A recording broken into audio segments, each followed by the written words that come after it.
आप देख रहे हैं इंडिया टाउन न्यूज, भारत की बात। नमस्कार, स्वागत है आपका इंडिया टाउन न्यूज के खास बुलेटिन खबरें राजनांदगांव में। मैं हूं आपके साथ रंजना राज।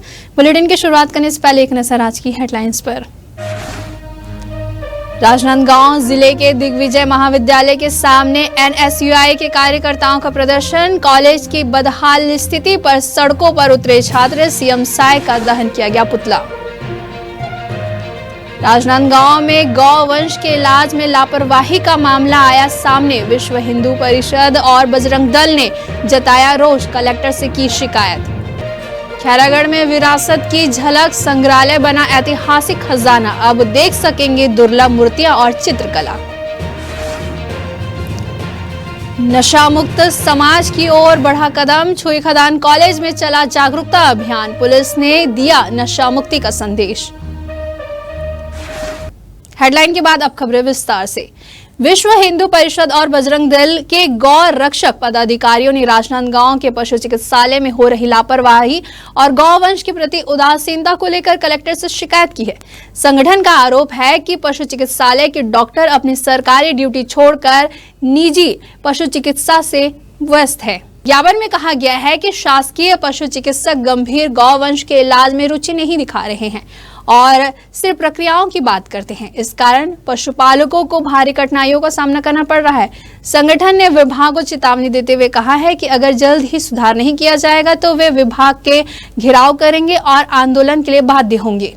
गैर संचारी रोग कार्यक्रम के अंतर्गत बालको मेडिकल सेंटर के सहयोग से जिला चिकित्सालय राजनांदगांव में कैंसर स्क्रीनिंग कैंप का आयोजन किया गया। यह कैंप सुबह 9 बजे से दोपहर 1 बजे तक संचालित किया गया, जिसमें बालको मेडिकल सेंटर की कैंसर रोग विशेषज्ञ डॉक्टर रश्मि राय विशेष रूप से उपस्थित रहीं। विशेषज्ञों ने बताया कि स्क्रीनिंग टेस्ट का उद्देश्य कैंसर के लक्षणों के शुरुआती अवस्था को पहचानना है, जिससे इलाज की प्रक्रिया बेहद सरल हो सके। हालांकि स्क्रीनिंग टेस्ट का असामान्य परिणाम हमेशा कैंसर की पुष्टि नहीं करता, लेकिन ऐसी स्थिति में आगे की जांच की सलाह दी जाती है। वहीं स्वास्थ्य विभाग ने नागरिकों से अपील कर कहा है कि निःशुल्क कैंप का लाभ उठाए।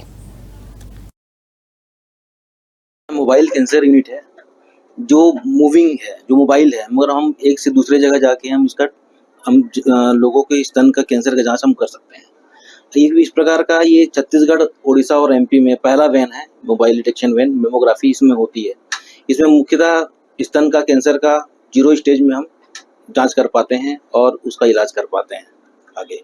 तो बालको मेडिकल सेंटर और जिला स्वास्थ्य विभाग के संयुक्त तत्वाधान में आज ये कैंसर का स्क्रीनिंग का कैंप किया गया जिला चिकित्सालय में। इसमें करीब 10 से 15 मरीज आए हैं। उसमें से 2-3 मरीजों का ब्रेस्ट में लम्ब निकला है। कोशिश है कि हम सभी मोस्टली 40 इयर्स के ऊपर का हम मेमोग्राफी कर पाते हैं और 40 इयर्स के कम उम्र के लोगों को हम यूएसजी एडवाइस करते हैं।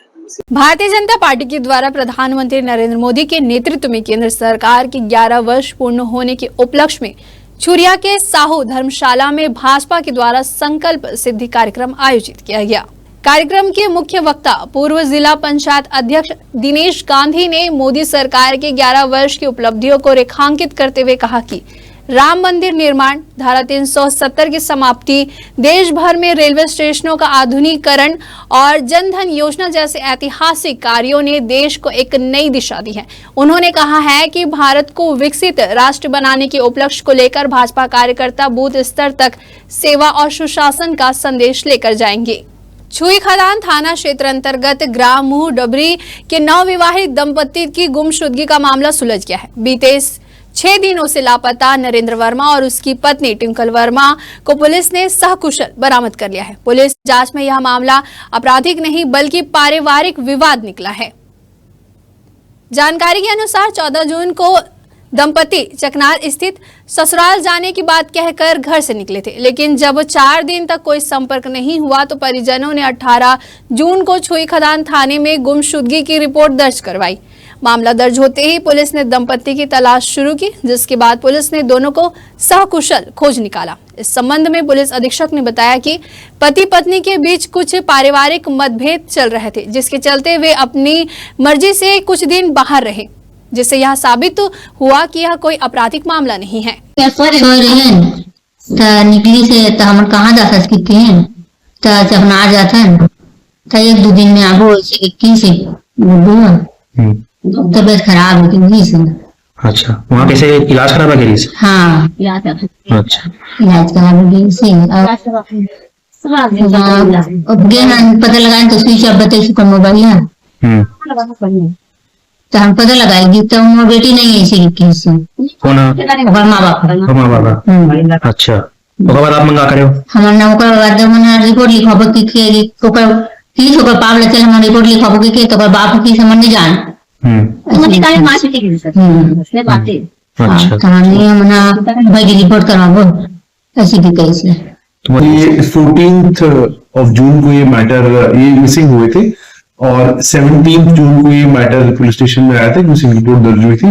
ये हस्बैंड एंड वाइफ दोनों मिसिंग बताए गए थे, उनको ट्रेस आउट कर लिया है और आज इनको फैमिली को इनको हैंड ओवर कर दिया है। इनका कोई पारिवारिक मामला था और कोई तो मामला नहीं था सर इनके? नहीं, there is nothing, no such thing, it's just a personal family matter। ये खुद स्वेच्छा से ही गए थे, अब आ गए हैं वापस, अंदर केस स्टैंड्स क्लोज्ड। जिला पुलिस प्रशासन के द्वारा नशे के खिलाफ जागरूकता फैलाने के लिए चलाए जा रहे अभियान की एक और कड़ी के रूप में छुई खदान में नशा मुक्ति जागरूकता कार्यक्रम का आयोजन किया गया। इस अवसर पर महाविद्यालय परिसर में छात्रों और पुलिस विभाग के अधिकारियों की उपस्थिति रही। कार्यक्रम के दौरान युवाओं को नशे से होने वाले दुष्प्रभाव की जानकारी दी गई। वहीं पुलिस प्रशासन ने उपस्थित जन समूहों को नेशनल नारकोटिक्स हेल्पलाइन नंबर की जानकारी भी साझा की है ताकि नशे से जुड़ी किसी भी समस्या या जानकारी के लिए छात्रों और नागरिक सहायता प्राप्त कर सके। वक्त हो चुका है एक छोटे से ब्रेक का, खबरें और भी हैं, बने रहिए इंडिया टाउन न्यूज के साथ। अब खबर आपकी उंगलियों पर, हर खबर पर हमारा नजरिया।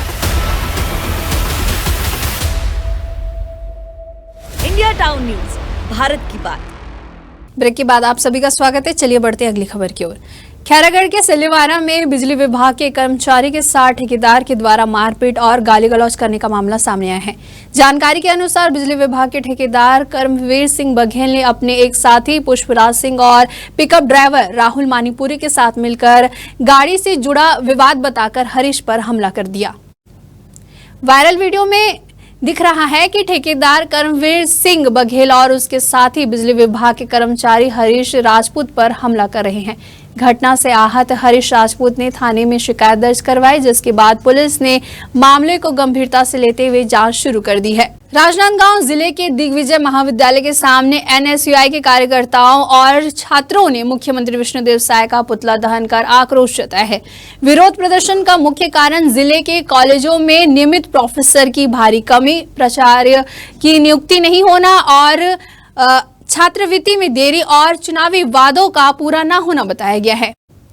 एनएसयूआई के पदाधिकारियों का आरोप है कि जिले के अधिकांश महाविद्यालयों में ना तो नियमित प्राचार्य है और न ही पर्याप्त संख्या में प्रोफेसर। इससे छात्रों की पढ़ाई बुरी तरह से प्रभावित हो रही है। वहीं समय पर छात्रवृत्ति नहीं मिलने के कारण छात्र आर्थिक परेशानियों से जूझ रहे हैं। एनएसयूआई के कार्यकर्ता ने यह भी कहा कि बीजेपी ने अपने विधानसभा चुनावी घोषणा पत्र में छात्रों को कॉलेज आने जाने के लिए यात्रा भत्ता देने की बात कही थी, लेकिन सरकार बनने के बाद अब तक किसी भी छात्र को टीए नहीं मिला है। विषय शिक्षा को लेकर हमने माननीय मुख्यमंत्री जी का पुतला दहन किया। शिक्षा का बहुत सारा विषय है और जिसमें अपने कॉलेज में रेगुलर प्रोफेसर नहीं है, प्रभारी प्रोफेसर लोग को बैठा दिए हैं और बहुत सारे स्कूल्स बंद हो गए हैं।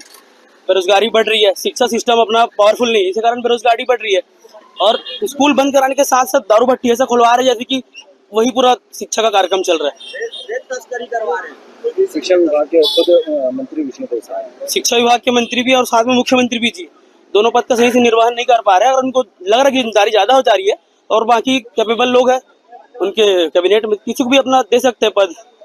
एनएसयूआई के प्रदेश सचिव के नेतृत्व में यहाँ पे एनएसयूआई के लोगों ने पुतला दहन किया।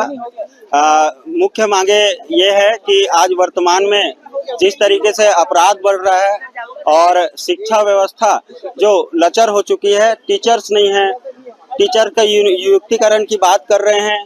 युक्तिकरण करने से जो उन्होंने घोषणा की थी 30,000 पद की, क्या वो भरे जाएंगे? ऐसे ही लाखों मामले एबीवीपी के नेता मध्य प्रदेश से आकर के राजनांदगांव और पूरे छत्तीसगढ़ में रेत तस्करी कर रहे हैं। शराब कोचियों की बढ़ोतरी हो गई है, जगह जगह शराब भट्टी खुल रही है और स्कूलें बंद हो रही है। कॉलेज में व्यवस्था लचर है, कहीं प्राध्यापक नहीं है, बेरोजगारी चरम सीमा पे है। नगर पंचायत छुरिया में पर्यावरण संरक्षण की दिशा में एक महत्वपूर्ण पहल करते हुए एक पेड़ मां के नाम अभियान की शुरुआत की गई है। इस अभियान का शुभारंभ कलेक्टर डॉक्टर सर्वेश्वर नारायण भूरे और नगर पंचायत अध्यक्ष अजय पटेल ने किया है। इस अवसर पर नगर अध्यक्ष ने नागरिकों से अपील करते हुए कहा है कि प्रत्येक व्यक्ति वर्ष में कम से कम एक पौधा अवश्य लगाए और उसके संरक्षण का दायित्व भी निभाए। कार्यक्रम के दौरान नगर के विकास कार्यों को लेकर नगर अध्यक्ष ने कलेक्टर के सामने अपनी बात रखी। साथ ही मुख्य नगर पालिका अधिकारी के द्वारा निकाय में चल रहे निर्माण कार्यों और अमृत मिशन योजना की प्रगति की जानकारी प्रस्तुत की। हमारे खास बुलेटिन खबरें राजनांदगांव में फिलहाल इतना ही। मुझे दीजिए इजाजत। नमस्कार। आप देख रहे हैं इंडिया टाउन न्यूज, भारत की बात।